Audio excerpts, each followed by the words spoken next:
Hearty shalom to you. Jeffrey Seif here, working through the book of Acts with you. Thank you in advance for going with me on the journey.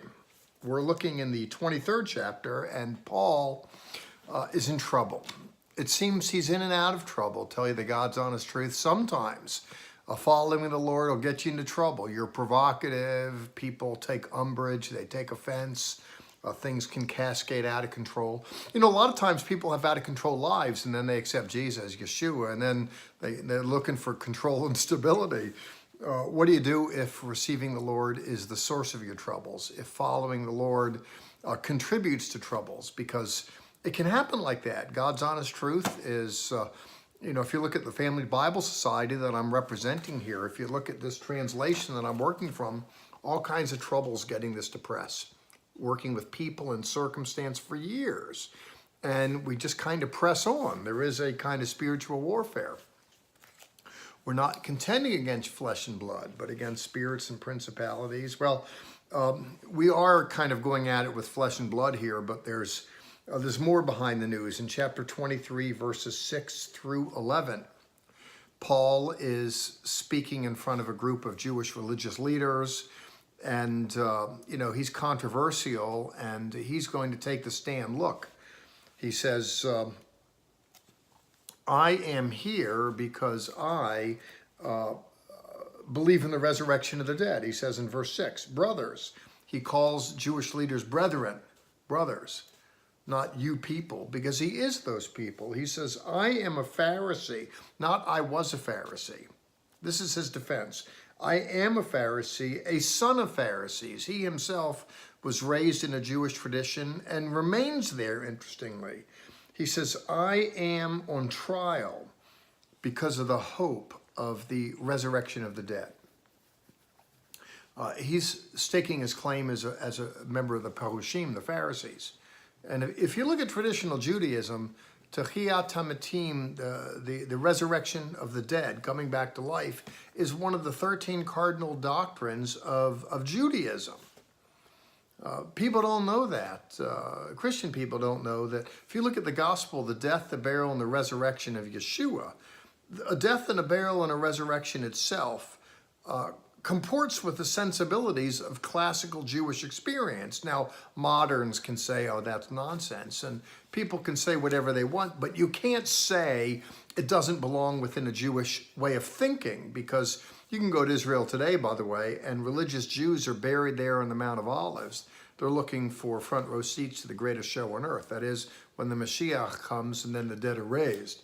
I mean, it is part and parcel to the culture, and here Rabbi Paul says, I'm staking my claim with Yeshua's resurrection within the context of Jewish experience. Now, there were those Jews that didn't abide that, those of the Sadducees that were disinclined toward the doctrine of an afterlife. And in any case, it's an in-house Jewish fight about what you do about life after death.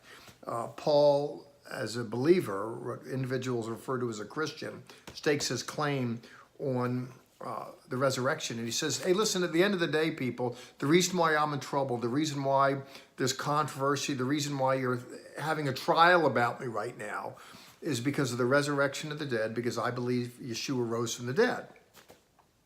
You know, he makes that claim firmly, and then, you know, some go, well, yeah, you know, look, that's okay, you know, the Pharisees, and then the Sadducees go, well, that's nonsense, and it just cascades out of control from there.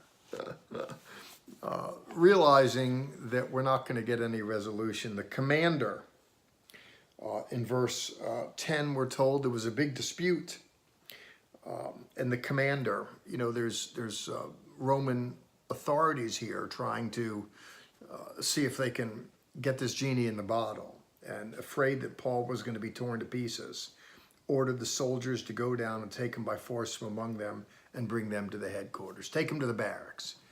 Later on, we'll see there was a plot to kill him, and the Roman authorities are preventing that from happening, interestingly.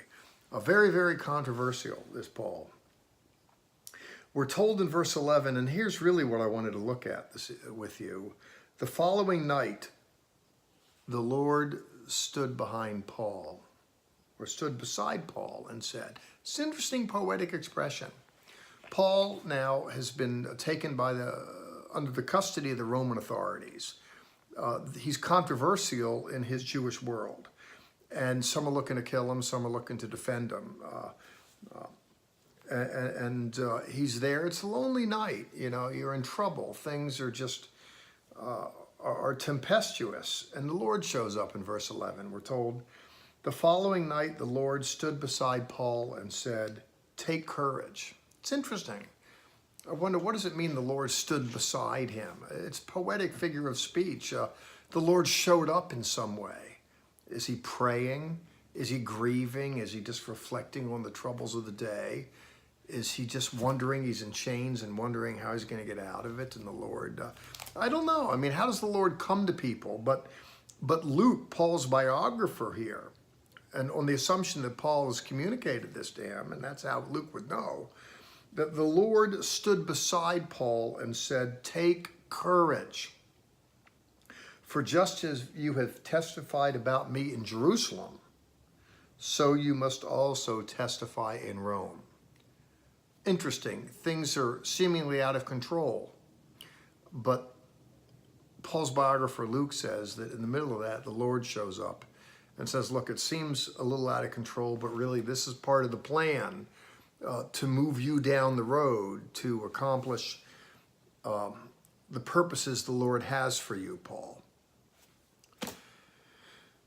You know, if we spend all of our time protecting ourselves from troubles, then we'll never really get into the jet stream and get where God wants us to go. Sometimes it's good just to go with the convictions and you deal with the lumps and the bumps, but God moves you downstream in accordance with his purposes for you. It's interesting. Again, a lot of people accept Yeshua to get out of, to get away from the road bumps on the highway of life. And I think that's a mistake. The way Jesus is marketed in modern culture is, you're having problems in life, just accept Jesus, everything's going to be okay. Well, that's overly simplistic. If you're walking with the Lord, then there's an old saying, if God's got a call in your life, then hell has an assignment against you. That's the bad news. The good news is thanks be to God who always leads us in triumph. Well, the Lord is leading Paul, and amidst the turbulence of trying times, the Lord shows up and says, Paul, it's all part of the plan. We're getting you to Rome. This is just what it's taking to get you there. Listen, I don't know where you are in life. I don't know what prompts you to watch a video like this. Hopefully you have a love of the Lord and you're very much interested in the whole Messianic Jewish experience, and kudos to you on that. But even within all of that, you know, that there's lumps and bumps. We all take them and we all try and shake them and blow them off and get on down the road. And I hope the Lord shows up to you in a special way and manifests himself and affirms to you that whatever you might be going through right now, it's all part of just getting you down the road to the next assignment. God bless. Jeffrey Seif here. Let's do this again in a week, okay? Take care.